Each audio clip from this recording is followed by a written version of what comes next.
Comment taper en draw? C'est le thème de cette vidéo. Aujourd'hui, je vais vous donner, pour moi, les 2 ingrédients les plus importants pour réussir à faire tourner votre balle si vous êtes droitier, de droite à gauche comme ceci, et si vous êtes gaucher, de gauche à droite. L'intérêt de taper en draw, c'est que la plupart du temps, vous gagnez au moins un demi-club, voire parfois un club. Si vous êtes quelqu'un qui d'habitude coupait la balle, vous pouvez avoir un gain de 1 club simplement en changeant de trajectoire. Seulement, eh bien cette trajectoire, elle est parfois pas naturelle pour d'ailleurs la majorité des golfeurs qui ont tendance plutôt à jouer en fade. Donc, première chose sur laquelle je veux vraiment insister, c'est que taper en draw, c'est pas forcément le meilleur moyen d'être régulier. Le but du jeu étant de maîtriser suffisamment une trajectoire pour qu'elle vous permette, quel que soit le contexte, ou en tout cas dans le maximum de contextes différents, d'atteindre la cible que vous visez. D'accord ? Et c'est pas forcément en jouant en draw. Vous avez par exemple un joueur comme Colin Montgomery que j'avais suivi en Belgique au Dunhill Open, et c'était incroyable de le voir taper. Alors je pense qu'il était vraiment c'était accentué par rapport à ce qu'il fait d'habitude, enfin je suppose, puisqu'il était aligné 30 mètres à gauche de sa cible, donc plein rough de gauche, et il mettait un effet de 25-30 mètres sur chacune de ses mises en jeu. C'était assez impressionnant à voir, mais au final il prenait tous les fairways, et il était en plus assez long, même en perdant de la distance à cause de cet effet. Donc premier intérêt, comme je vous disais, on va taper plus loin. Le deuxième intérêt, c'est qu'on a une sensation à l'impact, une sensation de puissance, de compression, qui est pour moi plus agréable que quand je joue un fade. Alors un fade bien fait, c'est super, c'est beau, ça s'arrête vite sur les greens, ça a plein d'avantages, mais en particulier chez les joueurs seniors, en particulier chez les joueurs courts, en allant vers une trajectoire de draw, on va dire par défaut, vous allez faire rouler vos balles sur les mises en jeu et vous allez gagner un club. Donc entre ce que vous gagnez sur les mises en jeu et ce que vous gagnez sur vos attaques de green, ça peut vite faire une différence de 20 mètres. Donc si d'habitude il vous manque 20 mètres, vous êtes court des greens, vous n'arrivez pas à les choper en régulation, le simple fait d'aller taper en draw, ça peut vous permettre d'y arriver. Donc le principe, c'est que pour faire un draw, c'est qu'il faut qu'il y ait une friction. Ça veut dire il faut qu'il y ait une différence entre là où votre face est dirigée et là où votre swing est dirigé. D'accord ? Si les deux sont dirigés exactement au même endroit, vous allez faire ce qu'on va faire un push. C'est ce qui arrive le plus souvent lorsqu'on cherche à faire un draw. On sait qu'il faut essayer d'envoyer son swing vers la droite, ok, mais on a tendance en faisant ça à ouvrir la face et du coup on fait ce qu'on appelle un push, c'est-à-dire une balle qui part directement à droite et qui ne revient pas. Elle ne revient pas parce que tout simplement la face n'était pas au bon endroit. Alors, on me pose souvent plein de questions par rapport à ça, par rapport au draw. Est-ce qu'il faut changer de grip? Est-ce qu'il faut changer la position de balle? Est-ce qu'il faut tourner ses mains pour frapper, etc., etc. L'esprit, c'est que j'aimerais, parce que je sais que vous êtes nombreux à avoir joué au tennis avant d'avoir joué au golf ou à vous intéresser au tennis. En ce moment, au moment où je tourne cette vidéo, c'est Roland Garros. Donc, je vais vous faire une petite analogie avec le tennis. Et pour ceux qui me suivent, vous savez que je suis passionné de tennis et que j'y joue tous les jours. Donc, l'esprit, c'est que quand on fait un coup droit lifté, donc qu'on pourrait comparer à un draw, d'accord ? Ce qu'il faut, quand vous observez ce qui se produit, c'est que la tête de club passe de bas, comme ceci, de bas en haut. D'accord ? On a ce genre de mouvement-là. Et si vous regardez, donc ça crée automatiquement, ça crée un effet qui fait de lift, qui fait revenir la balle vers le sol. Si je le fais en mode golfeur, eh bien, vous voyez qu'il n'y a pas de notion de recouvrir ou de refermer pour, comment ça s'appelle ? Pour mettre de l'effet. Il y a juste une friction qui est opérée par, eh bien, tout simplement, un tamis de raquette qui est sous la balle et qui passe ensuite, qui repasse au-dessus. Mais il n'y a pas de notion de rotation d'avant-bras, de pronation, etc. pour mettre l'effet. Vous voyez ce que je veux dire ? Il y a une notion de mouvement qui part de bas vers le haut, okay ? De bas vers le haut, pour arriver à imprimer cet effet qui va faire redescendre la balle dans le terrain. D'accord ? Donc là, on est sur, vous voyez, ce mouvement-là. Comment le retranscrire au golf? Eh bien, tout simplement, c'est la même chose, j'étais ici, c'est la même chose que je vais avoir là, c'est-à-dire je vais avoir ce mouvement-là de lift. Okay, et d'ailleurs, moi je venais du tennis avant d'être golfeur, j'ai commencé le golf à 14 ans, mais j'ai fait 2 ans de tennis avant, de 12 à 14 ans. Mais comme j'avais de l'asthme, je me suis dit, tiens, en découvrant le golf, je me suis dit, au moins là, je ne serai pas pénalisé par mon asthme, je vais pouvoir progresser et devenir très bon, alors qu'en tennis, je ne savais pas. Sauf que au bout d'un an de golf, mon asthme a complètement disparu. Voilà, du coup j'ai continué au golf parce que j'étais déjà 10. J'étais déjà index 10 et je faisais déjà des cartes en dessous de 5 en amical. Donc du coup, je me suis dit, je vais continuer. Puis en plus, à cette époque-là, j'avais déjà décidé de devenir prof. Bon bref, je vous raconterai peut-être mon histoire si ça vous intéresse. Dites-le moi en commentaire d'ailleurs si vous voulez que je vous raconte comment je me suis mis au golf. Si ça vous intéresse. Voilà. Donc on continue. On est sur cette analogie du lift. L'esprit, c'est que donc, sur le lift au tennis, on fait de bas en haut. Et bien là, ce qu'on fait au golf, c'est de l'arrière vers l'avant.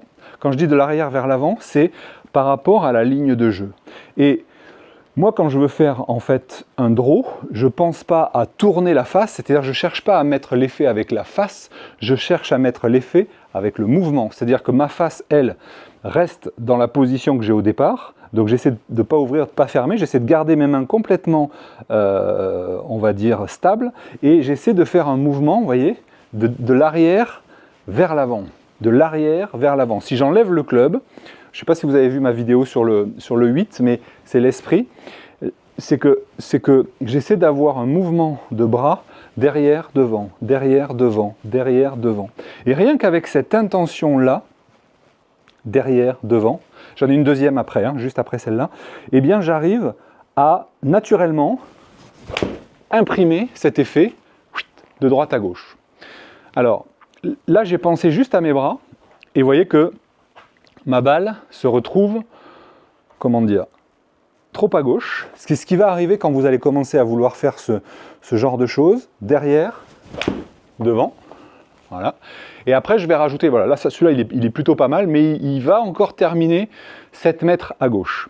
Qu'est-ce qui va m'aider à mieux le contrôler? Eh bien, c'est ma deuxième pensée. Donc, vous êtes OK sur la première chose, c'est essayer d'aller derrière, devant. Maintenant, le truc, c'est que pour vous aider à stabiliser tout ça et à contrôler l'effet, il faut éviter de trop tourner votre corps. Moi, quand je fais un draw, j'ai l'impression de rester, de maintenir, je vais mettre face à vous, de maintenir mon dos vers la cible. D'accord? Comme ceci. Et de surtout pas chercher à ouvrir. Parce que c'est comme ça qu'elle va terminer à gauche. Regardez quand je mets la deuxième clé, donc j'ai toujours mon intention de brosser la balle comme ceci. Mais cette fois-ci, avec l'intention de rester avec un buste beaucoup plus calme et plutôt dos à la cible. Et là, regardez ce qui se produit. Automatiquement, regardez, là je contrôle beaucoup mieux mon draw. Là je suis à 5 mètres de ma cible. Donc j'arrive beaucoup plus facilement à faire partir ma balle là où je veux, c'est-à-dire à droite de la cible, et à ce qu'elle ne tourne pas trop. Démonstration.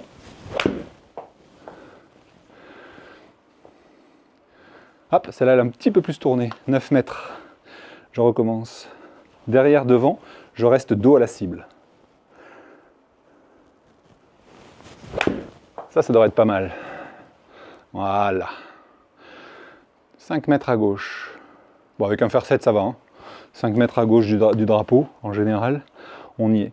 Donc, vous voyez, ces deux clés-là, pour moi, devraient vous aider à faire partir la balle à droite et à la laisser revenir tranquillement. Là, j'ai pris beaucoup plus de marge sur la droite. Vous voyez, là, elle revient tranquillement vers la cible et je suis 3,60 mètres à droite. Voilà. Je vous propose de tester ça. Commencez comme moi avec un fer. Là, j'ai un fer 7. Ok. Il faut savoir une chose, c'est que plus vous jouez un petit club, un pitch, un 9, plus ça va être difficile de mettre de l'effet. Plus vous jouez un long club, un hybride, un bois 3, un drive, plus ça va être facile d'imprimer de gros effets. Ça peut être intéressant, notamment lorsque vous devez contourner des arbres. Je vais vous faire une démonstration ici rapide, où je vais encore augmenter cette sensation de derrière-devant et de rester dos à la cible. Démonstration. Et là, vous pouvez constater à quel point vous pouvez imprimer de l'effet à votre balle. Là, j'ai mis ici, donc elle finit à 4 mètres de ma cible à gauche. Et j'ai mis en spin axis, j'ai mis 41 mètres d'effet. Donc vous voyez, ça permet d'aller contourner quelque chose qui, comment dire, quelque chose qui nous gêne devant un arbre ou quoi que ce soit. Mais on est d'accord qu'ici, le but, c'était de faire un draw, et donc de faire quelque chose qui soit contrôlable, c'est-à-dire que plus vous allez imprimer d'effets, plus ça va être difficile à contrôler de manière, comment dire, enfin, d'être régulier et à contrôler de manière fine, ok. Tiens, j'ai une anecdote qui me vient avec mon premier prof qui s'appelait Philippe Eugas, qui est au golfe de Pau, Billère, le plus vieux golfe du continent, 1800 quelque chose. Bref, coucou à toi Philippe, si jamais tu tombes sur cette vidéo, ou si un de tes élèves peut-être t'envoie le lien pour te dire « Hey, il a parlé de toi !» Oui, Philippe, c'est celui qui m'a appris à jouer au golf à mes débuts. Et je me rappelle, j'étais justement au golf de Pau, à Billère, et il y avait un concours de drive sur une compétition junior. Et j'étais déjà à cette époque-là assez grand, hein. J'avais quoi, 16 ans, je faisais 1m92, aujourd'hui je fais 1m97. Et, mais j'étais pas encore, ça faisait 2 ans que je jouais, quoi. J'étais un golfeur un petit peu vert. Et il y avait un Hollandais, je me souviens, puisque c'était une compétition internationale, il y avait un Hollandais qui était beaucoup plus grand que moi et surtout beaucoup plus costaud que moi.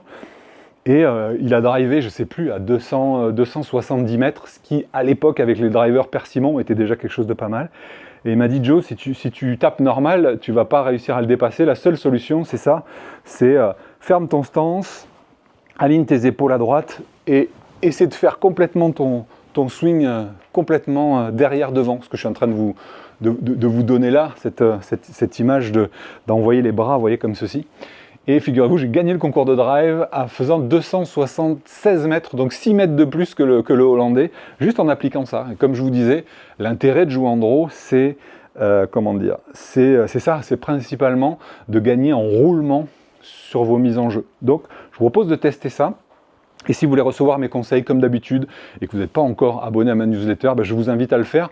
Je vous ai mis un lien dans la description, je vais le mettre probablement aussi en commentaire. Et ces prochains jours, j'organise des cours en direct et en ligne. Du coup, vous pouvez le suivre à partir de chez vous. Je vais vous expliquer plein de trucs intéressants enfin en tout cas j'espère, pour améliorer votre golf. Donc si vous n'êtes pas encore... si vous ne faites pas encore partie de mes contacts privés et que vous voulez recevoir ces invitations, eh bien, je vous propose de rejoindre ma newsletter. Je vous dis à très bientôt dans une prochaine vidéo et à très bientôt dans les prochains cours là, que je vais organiser la semaine prochaine. Je vous dis bye bye.